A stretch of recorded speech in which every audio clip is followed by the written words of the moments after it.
raise up to £150 million and still avoid a further financial breach after their UEFA sanctions have been revealed. UEFA confirmed earlier this month Villa have been fined £9.5 million, with the potential of a further £12.9 million penalty if they fail to comply in a 3-year period. Meanwhile, Chelsea have been fined £26.7 million and could be fined a further £51.2 million if they don't comply with the rules in the next 4 years. Finance expert Stefan Borson exclusively told Football Insider Villa might only pay £5 million following their financial breach. Meanwhile, Villa completed the last-ditch sale of their women's team last month, helping them raise funds before their accounting deadline on 30th of June.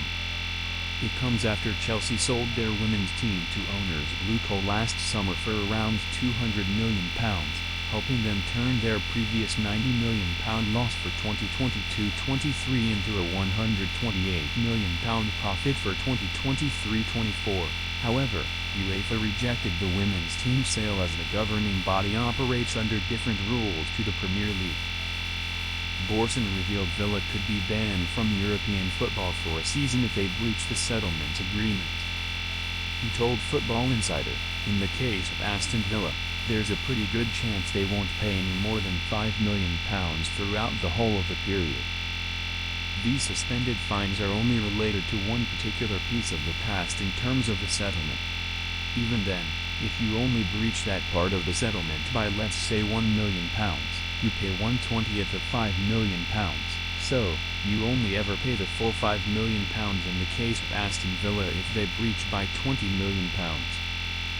Now, obviously if they breach by more than £20 million on top of all the allowances that they've been given in the settlement agreement, that's more serious because what then happens is that you breach the settlement agreement and you end up in a situation when you are banned for 1 season of European football.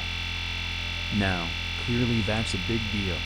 But to get to that point, certainly in year 1 of the test, you would have to have losses of not just the €60 million, £52 million, that's permitted under the settlement agreement, but on top of that, the €50 million, £43 million, broadly of allowances from UEFA for good spending. That includes the stadium, the women's team perversely, even though they've sold it, they still have to include that in the reporting perimeter. So, they still get the deduction and the allowance as well. That's broadly €110 million, £95 million, that they can lose. Then on top of that, they obviously have player sales. So, if you go all the way up the profit and loss in terms of operating losses, they could afford probably to lose £150 million and still not breach, so they're fine. It won't be a problem for them. In terms of transfer activity, Football Insider revealed on 20th of July Villa are ready to reunite Unai Emery with Nicholas Jackson after the pair previously worked together at Villarreal. Villa have held preliminary talks with Chelsea over Jackson as they look to bolster their attacking options this summer. The 24-year-old registered 13 goals and 6 assists in 37 appearances last season. For more Aston Villa and exclusive news, follow us on Facebook or join our brand new WhatsApp channel for instant updates to be sent straight to your phone.